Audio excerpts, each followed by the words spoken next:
Hello दोस्तों, स्वागत है रजनीश स्टडी लेक्चर के एक और नए वीडियो में। मुझे उम्मीद है आप लोग बहुत ही बेहतर होंगे, स्वस्थ होंगे, सुरक्षित होंगे। आज हम लोग स्टार्ट करने वाले हैं क्लास 10th साइंस सब्जेक्ट की। आज हम साइंस को स्टार्ट करने वाले हैं। आप जानते हैं कि साइंस में 3 चीज़ आपको पढ़नी होती है। पहला फिजिक्स, दूसरा केमिस्ट्री और तीसरा बायोलॉजी, जिसमें फिजिक्स आपको हम पढ़ाने वाले हैं। ठीक है, तो 10th साइंस में आपको आज हम फिजिक्स पढ़ाने वाले हैं। ठीक है, भारतीय भवन के बुक से, चाहे वो एनसीईआरटी हो चाहे वो बीटीवीसी हो, अब दोनों में मिला करके देख लीजिएगा, सेम ही मिलेगा। ठीक है, एक भी पॉइंट आपको छोड़ा नहीं जाएगा। ठीक बात है। ये कुछ चैप्टर नेम है, इसको आप कमेंट सेक्शन में लिख लीजिए या अपने कॉपी में फुल एक्टिव होकर के लिखते रहिए। और जो भी क्लास में कहा जाए लिखने के लिए, या तो अपने कमेंट सेक्शन में या तो अपने कॉपी में, दोनों में से कोई में एकदम पूरा जोश के साथ लिखिएगा, क्योंकि ये पहली क्लास है। ठीक है, चलिए स्टार्ट करते हैं। देखिए, जो पहला चैप्टर हमें पढ़ना है वो है प्रकाश का परावर्तन। जो पहला चैप्टर हमें पढ़ना है वो है प्रकाश का परावर्तन, जिसको बोलते हैं reflection of light. Reflection of light, reflection of light. ठीक है, दूसरा पढ़ना है आपको प्रकाश का अपवर्तन, इसको कहते हैं रिफ्रैक्शन ऑफ लाइट। ठीक है, इसको कहते हैं refraction of light, refraction of light. ठीक है, तीसरा चैप्टर आपको पढ़ना है मानव नेत्र, या इसको बोलते हैं वायुमंडलीय अपवर्तन, या इसको बोलते हैं वर्ण विक्षेपण। इसका इंग्लिश क्या होता है? इसका इंग्लिश होता है ह्यूमन आई, ह्यूमन आई, या atmospheric refraction, atmospheric refraction,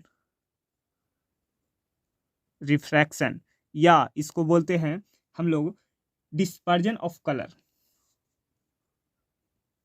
dispersion of colours. अगला हमें पढ़ना है विद्युत धारा। अगला हमें चैप्टर नंबर 4 आपको पढ़ना है विद्युत धारा। ठीक है, इलेक्ट्रिक करंट, इलेक्ट्रिक करंट आपको पढ़ना है। ठीक है, पांचवा चैप्टर आपको पढ़ना है विद्युत धारा का चुंबकीय प्रभाव। विद्युत धारा का चुंबकीय प्रभाव, इसको कहते हैं magnetic effect, magnetic effect of electric current, electric current, electric current. ठीक है, और छठा चैप्टर जो आपका लास्ट चैप्टर है, ठीक है, ये पढ़ना है ऊर्जा का स्रोत। ये पढ़ना है आपको ऊर्जा का स्रोत, जिसको इंग्लिश में कहते हैं source of energy, source of energy. क्या बोलते हैं? सोर्स ऑफ एनर्जी, ऊर्जा का स्रोत। ये हम लोग 6 चैप्टर जो कि साल भर पूरी फिजिक्स में आपको पढ़नी है। ठीक है, हालांकि फिजिक्स और केमिस्ट्री दोनों पढ़ाएंगे, ठीक है, बाद में, लेकिन अभी हम सिर्फ फिजिक्स स्टार्ट करने वाले हैं। ठीक है, तो चलिए शुरू करते हैं पहला चैप्टर। देखिए, पहला चैप्टर क्या है? प्रकाश का परावर्तन। तो हेडिंग डालिए प्रकाश का परावर्तन, चैप्टर नंबर 1। चलिए स्टार्ट करते हैं चैप्टर नंबर 1 का, जो कि है प्रकाश का परावर्तन। इसको इंग्लिश में बोलते हैं रिफ्लेक्शन ऑफ लाइट। ठीक है, रिफ्लेक्शन ऑफ लाइट। ठीक है, ये चैप्टर स्टार्ट होता है प्रकाश से। पहले हम जानेंगे कि प्रकाश होता क्या है।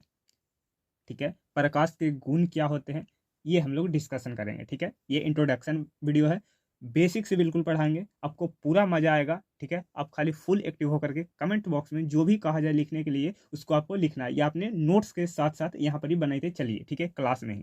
ठीक है, क्योंकि अपना जो नोट्स होता है वो दुनिया का बेस्ट नोट्स होता है।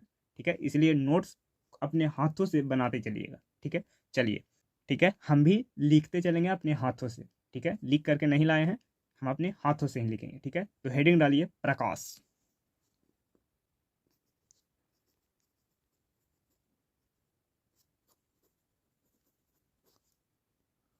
हेडिंग डालिए प्रकाश यानी कि लाइट। देखिए, प्रकाश क्या होता है?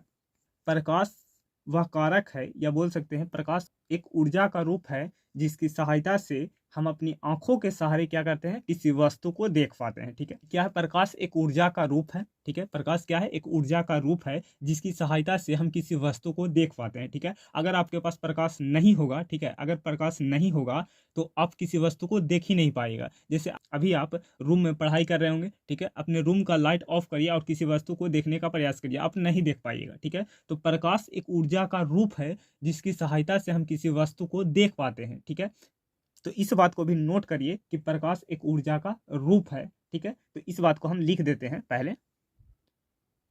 प्रकाश एक ऊर्जा का रूप है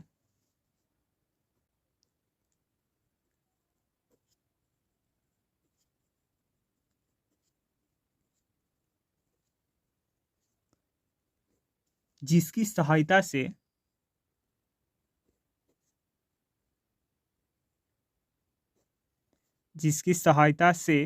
हम किसी वस्तु को देख पाते हैं, जिसकी सहायता से हम किसी वस्तु को देख पाते हैं। ठीक है, प्रकाश एक ऊर्जा का रूप है जिसकी सहायता से क्या करते हैं, हम किसी वस्तु को देख पाते हैं। ठीक है, तो ये बहुत सिंपल सा परिभाषा था कि प्रकाश एक ऊर्जा का रूप है जिसकी सहायता से हम किसी वस्तु को देख पाते हैं। ठीक है, वास्तव में क्या होता है कि किसी वस्तु को आप डायरेक्ट नहीं देख सकते हैं। ठीक है, क्या होता है यहाँ पर जो पहले समझिए, देखिए प्रकाश आता है, उस वस्तु से टकराता है, उस वस्तु से टकराने के बाद हमारी आंखों पर आता है, फिर हम उस वस्तु को देख सकते हैं। ऐसा होता है रियल में, वास्तव में। ठीक है, लेकिन हम कहते हैं कि क्या होते हैं कि वस्तु को हम डायरेक्ट देख पाते हैं, लेकिन ऐसा नहीं है। यहाँ पर कौन सा काम करता है, प्रकाश का परावर्तन काम करता है। ठीक है, क्लियर है। ठीक है, अब चलते हैं इसके गुण पर। देखिए भाई साहब, इसके कई गुण हैं। ठीक है, अभी हम 4-5 गुण तो आपको लिखवा देंगे। ठीक है, उसको आप लोग को याद करना है। ठीक है, तो आप देखिए प्रकाश का गुण, तो हेडिंग डालिए प्रकाश का गुण। प्रकाश का गुण, प्रकाश का गुण, एक एक प्रकाश के गुण को आपको कमेंट सेक्शन में लिखते चलना है। ठीक है, तो पहला लिखिएगा प्रकाश एक विद्युत चुंबकीय तरंग है। इस बात को लिखिए कि प्रकाश एक विद्युत चुंबकीय तरंग है। प्रकाश एक विद्युत चुंबकीय तरंग है। विद्युत चुंबकीय तरंग है। विद्युत चुंबकीय तरंग है। ठीक है, प्रकाश क्या, एक विद्युत चुंबकीय तरंग है। प्रकाश एक विद्युत चुंबकीय तरंग है। ठीक है, अब कई सारे विद्युत चुंबकीय तरंग है, जैसे आपने एक्सरे का नाम सुना होगा। अगर कहीं पर फ्रैक्चर हो जाए या कहीं पर हड्डी टूट जाए तो उस पहले डॉक्टर तक जाएगा, तो डॉक्टर क्या करता है, एक्सरे करता है। तो एक्सरे, एक्स किरणें, तो क्या हो गया, विद्युत चुंबकीय तरंग एक्सरे, एक्स किरणें। ठीक है, ये भी एक विद्युत चुंबकीय तरंग है। गामा किरणें, गामा रे, गामा रे भी एक प्रकार का विद्युत चुंबकीय तरंग है। ठीक है, जो आप देखते होंगे इंद्रधनुष में जो 7 रंग बनता है, जिसको बोलते हैं विवग्योर, VIVGYOR, विवग्योर, जो कि श्वेत प्रकाश होता है, जो कि सभी मिलकर क्या बनाते हैं, श्वेत प्रकाश बनाते हैं। ठीक है, सभी मिलकर क्या बनाते हैं, श्वेत प्रकाश मिलते हैं, जो कि इंद्रधनुष बनता है। तो उसमें 7 रंग होता है, तो वही 7 रंग जो होता है वो क्या होता है, एक प्रकार का विद्युत चुंबकीय तरंग होता है। ठीक है, अपने माइक्रोवेव के अंदर गरम गरम समोसा खाया है, उसको माइक्रोवेव,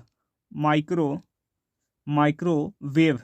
ठीक है, माइक्रोवेव भी क्या है, एक प्रकार का विद्युत चुंबकीय तरंग है। ठीक है, रेडियो वेव, ये भी एक प्रकार का विद्युत चुंबकीय तरंग है। Radio wave. और एग्जांपल दें, जैसे टीवी देखते होंगे तो उसका जो रिमोट होता है, जब आप बटन दाबते हैं तो उसमें से एक किरण निकलता है, एक तरंग निकलता है, जिसका नाम क्या है पता है, इंफ्रारेड रे।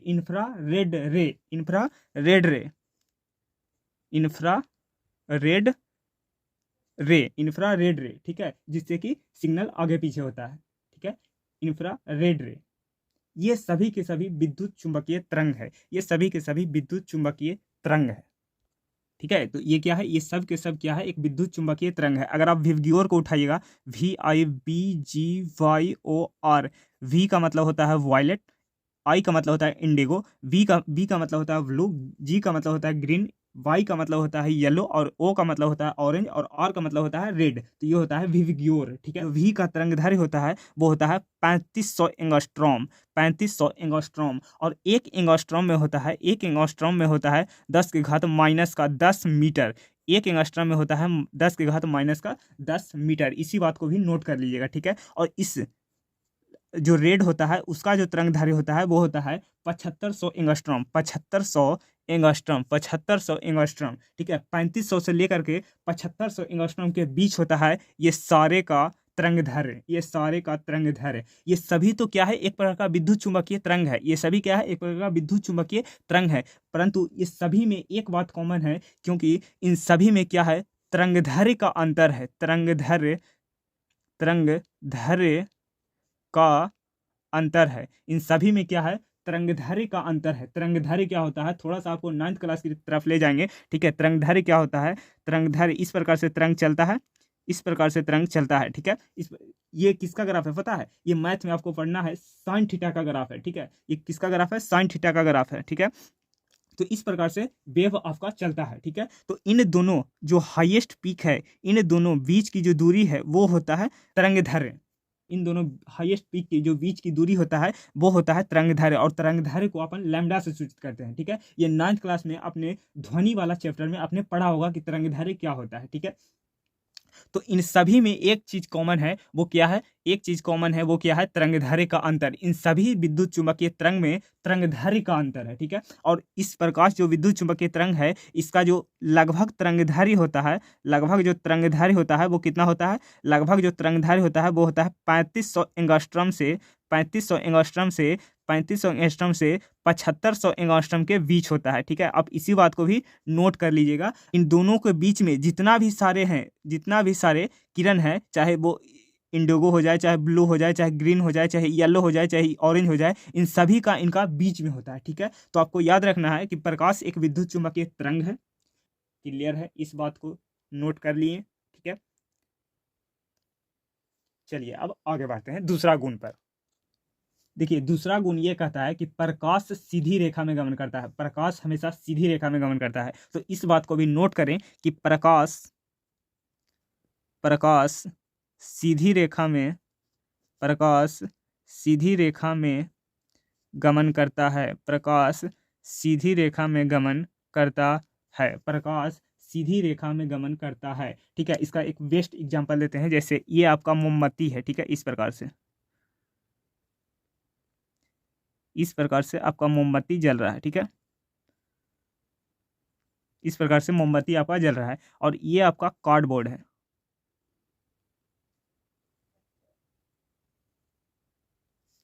ये आपको 3 कार्डबोर्ड दिया गया है,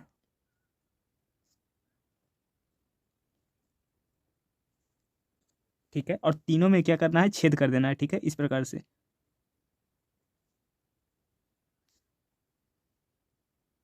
एकदम सीधा करना है, ठीक है। हमारा थोड़ा टेढ़ा हो रहा है, लेकिन आपको क्या करना है, एकदम सीधे करना है, ठीक है। और इधर से आपको देखना है, इधर से आपको देखना है, ठीक है। इधर से आपको देखना है, ठीक है। तो आप देख पाइएगा कि डायरेक्ट आप इसके ज्वाला को आप देख पाइएगा, ठीक है। इसके जो प्रकाश है उसको आप देख पाइएगा, ठीक है। तो इसी से हम बात करते हैं कि प्रकाश हमेशा सीधी रेखा में गमन करता है। या आप एक और एक्सपेरिमेंट कर सकते हैं, क्या, पहले एक मोमबत्ती लेना है इस प्रकार से, ठीक है। बड़ा मोमबत्ती बन गया, कोई बात नहीं, ठीक है। मोमबत्ती लेना है, और एक बार क्या करना है आपको, एक बार क्या करना है कि आपको टेढ़े पाइप से देखना है, ठीक है। आपको क्या करना है, एक बार आपको टेढ़ा पाइप से देखना है, ठीक है। इधर से आप देखोगे, ठीक है। इधर से आप देखोगे तो आपको क्या होगा, क्योंकि प्रकाश यहाँ से तो आ रहा है, लेकिन यहाँ पर ही टकरा जा रहा है, तो इधर नहीं जा रहा है, ठीक है। तो आपको नहीं दिखेगा, ठीक है। और एक बार क्या करना है, ये केस 1 हो गया, ठीक है। और केस 2 में क्या करना है कि एक बार आपको सीधे पाइप से देखना है, एक बार आपको सीधे पाइप से देखना है, ठीक है। एक बार आपको सीधे पाइप से देखना है, तो आप देख पाइएगा कि डायरेक्ट आप उसके ज्वाला को देख रहे हैं, ठीक है। तो ये भी क्या कर, ये भी ये दर्शाता है कि प्रकाश सीधी रेखा में गमन करता है, ठीक है। कंप्लीट है ये बात,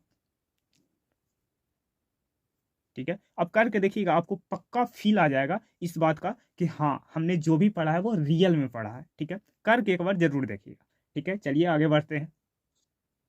तीसरा गुण है, तीसरा गुण है, तीसरा गुण है, हमारे सवालों पर आप गौर करिएगा।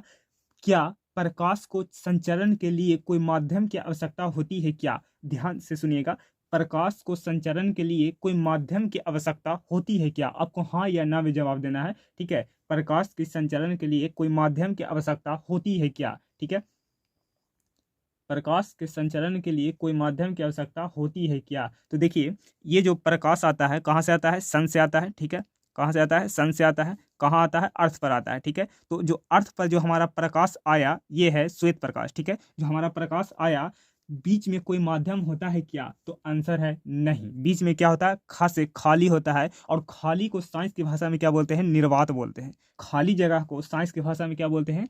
निर्वात बोलते हैं। ठीक है, तो प्रकाश को माध्यम की आवश्यकता नहीं होती है। तो प्रकाश संचरण के लिए अच्छे अच्छे टर्म होते हैं। ठीक है, संचरण, गति नहीं बोलते हैं इसको, संचरण बोलते हैं। तो प्रकाश संचरण के लिए, संचरण के लिए, प्रकाश संचरण के लिए कोई माध्यम की आवश्यकता नहीं होती है। कोई माध्यम की आवश्यकता नहीं होती है। कोई माध्यम की आवश्यकता नहीं होती है। ठीक है, कोई माध्यम की आवश्यकता नहीं होती है। प्रकाश संचरण के लिए कोई माध्यम की आवश्यकता नहीं होती है। प्रकाश संचरण के लिए कोई माध्यम की आवश्यकता नहीं होती है, परंतु प्रकाश का वेग माध्यम पर डिपेंड करता है। ये हमने बहुत बड़ी बात बोल दी, इसलिए फिर से बोलते हैं कि प्रकाश संचरण के लिए कोई माध्यम की आवश्यकता नहीं होती है, परंतु प्रकाश का वेग माध्यम पर निर्भर करता है। प्रकाश का वेग माध्यम पर निर्भर करता है। ठीक है, तो इस बात को भी लिख देते हैं। प्रकाश संचरण के लिए कोई माध्यम की आवश्यकता नहीं होती है, परंतु परंतु प्रकाश का वेग, प्रकाश का वेग, प्रकाश का वेग माध्यम पर निर्भर निर्भर करता है, निर्भर करता है। देखिए, माध्यम जो होता है, माध्यम जो होता है वो तीन प्रकार का होता है। एक तो होता है गैस, और एक होता है द्रव, और तीसरा होता है ठोस। और जहाँ खाली होता है उसको बोलते हैं निर्वात। जहाँ खाली होता है उसको बोलते हैं निर्वात। जहाँ खाली होता है उसको बोलते हैं निर्वात। प्रकाश संचरण के लिए कोई माध्यम की आवश्यकता नहीं होता है, परंतु प्रकाश का वेग माध्यम पर निर्भर करता है। ठीक है, अलग अलग माध्यम में प्रकाश का वेग अलग अलग होगा। अगर हम बात करें गैस को, तो गैस में प्रकाश का वेग अलग होगा। अगर हम द्रव की बात करते हैं, तो द्रव का मतलब पानी, पानी में जो प्रकाश का वेग होगा वो अलग होगा।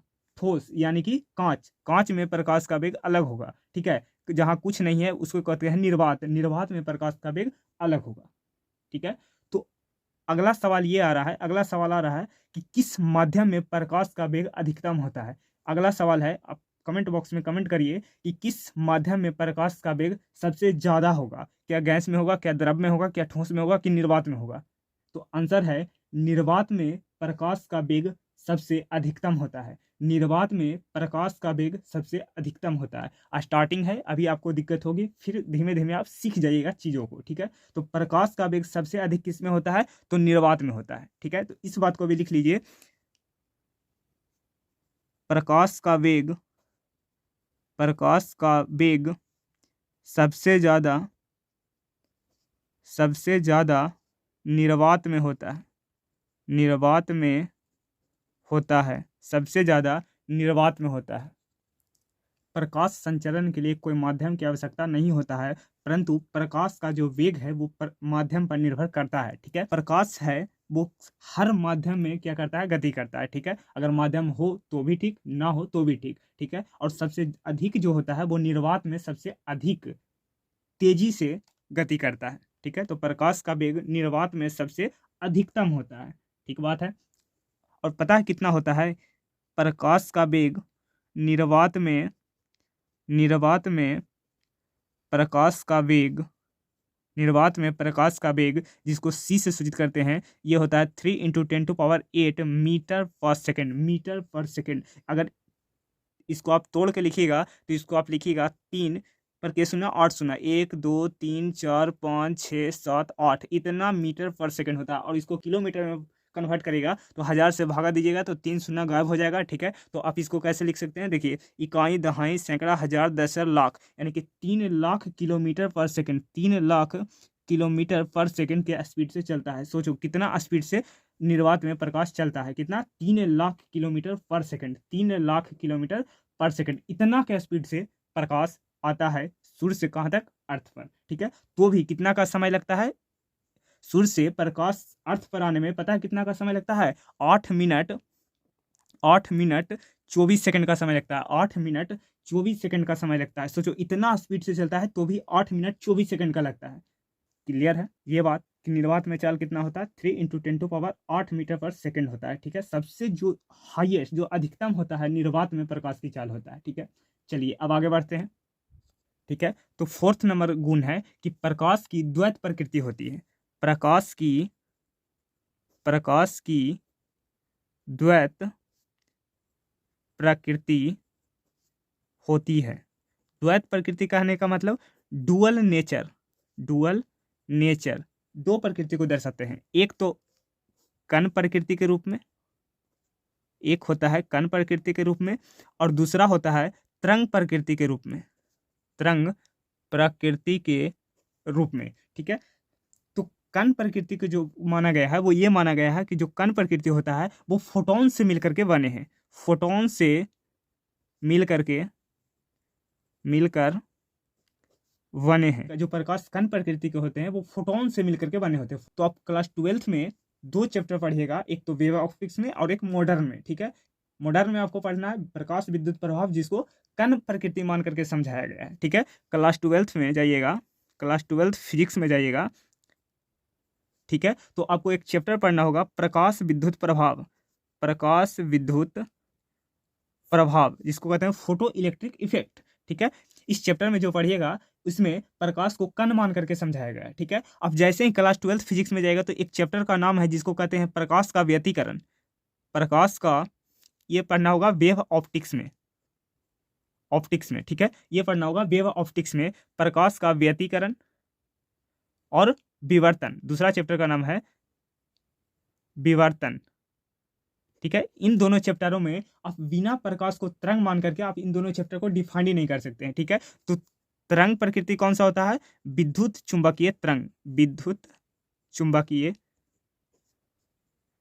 तरंग। ठीक है, कंप्लीट है। देखिए एक बार और फिर से समझाते हैं, उम्मीद करता हूं कि आप लोग नहीं समझे होंगे। ठीक है, देखिए ये बोला गया है कि प्रकाश की द्वैत प्रकृति होती है। द्वैत प्रकृति का मतलब होता है डुअल नेचर। डुअल नेचर का मतलब होता है प्रकाश दो तरह की प्रकृति को दर्शाता है।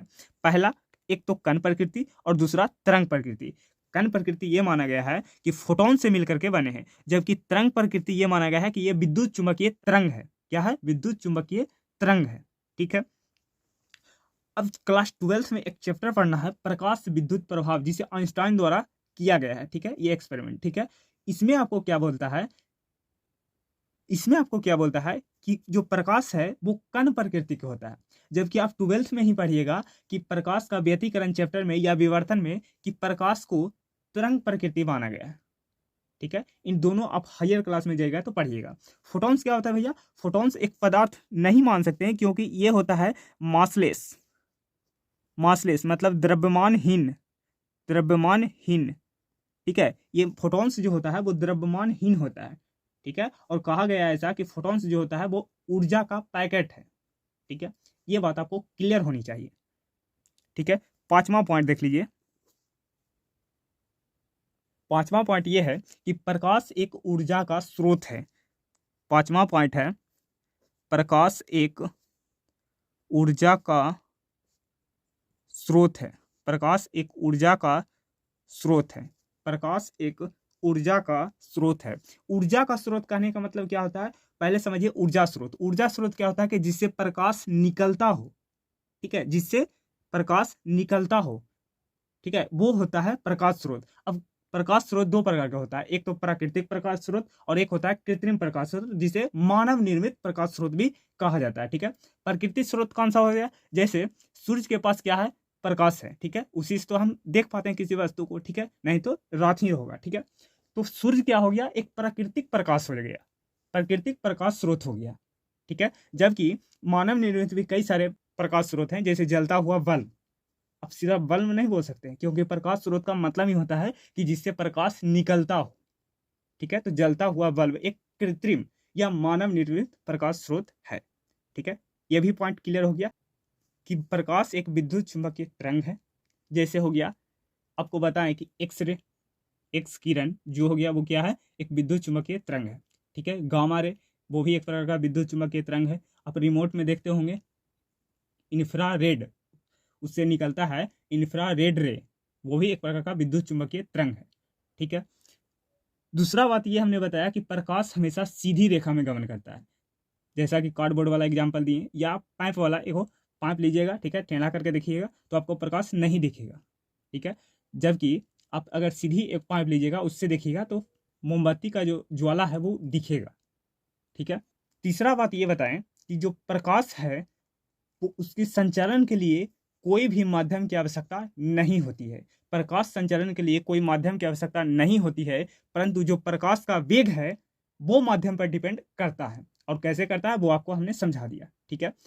चौथा हमने ये बताया कि प्रकाश की द्वैत प्रकृति होती है। द्वैत प्रकृति कहने का मतलब डुअल नेचर दर्शाता है वो, एक तो कण प्रकृति और एक तरंग प्रकृति। और प्रकाश का जो परावर्तन होता है इसमें हम जो कौन से प्रकृति में पढ़ेंगे, कण प्रकृति मान करके पढ़ेंगे। जो प्रकाश के परावर्तन में इस पूरे चैप्टर में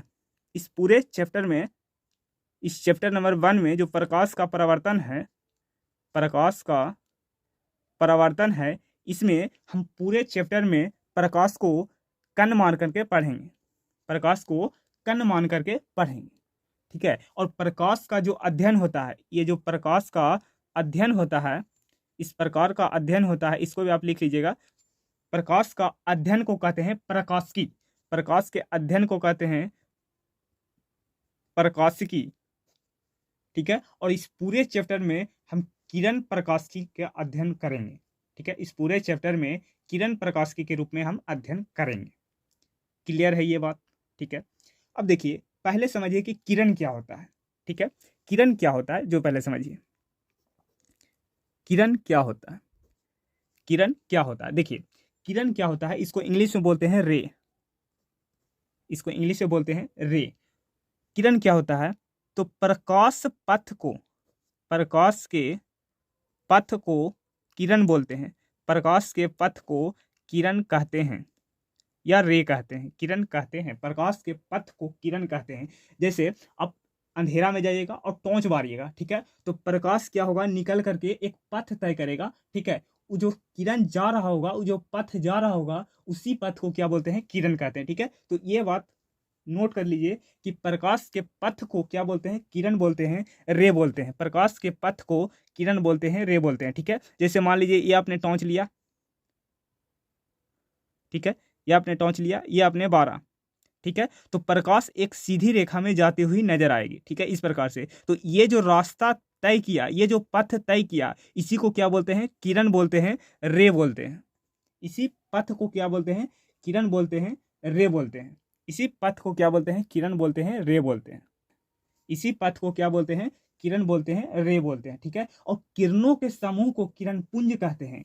इस बात को भी नोट कर लीजिए, किरणों के समूह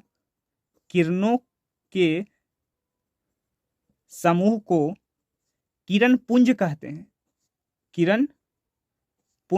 हैं। किरण पुंज को इंग्लिश में कहते हैं बीम। किरण पुंज को इंग्लिश में क्या बोलते हैं, बीम, ठीक है। तो किरणों के समूह को ढेर सारे इस प्रकार से किरण रहेगा, ठीक है, इस प्रकार से ढेर सारे किरण। और इस पूरे को क्या बोलते हैं, इस पूरे को हम लोग किरण पुंज बोलते हैं। किरणों के ढेर सारे समूह को किरण पुंज बोलते हैं, बीम बोलते हैं, ठीक है।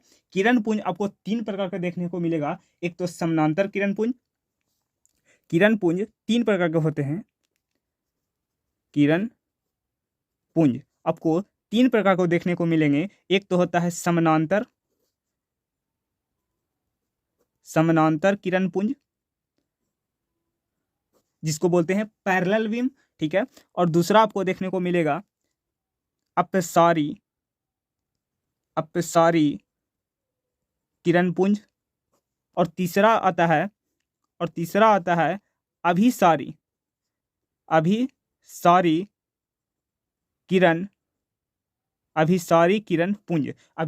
किरण पुंज, ठीक है। देखिए, समानांतर किरण पुंज क्या होता है कि समानांतर जाती हुई किरणों के समूह को क्या बोलते हैं, समानांतर किरण पुंज कहते हैं, ठीक है। तो परिभाषा को नोट करते चलिएगा, ठीक है। समानांतर जाती हुई किरण पुंज को क्या करते हैं, किरणों के समूह को समानांतर किरण पुंज कहते हैं, ठीक है।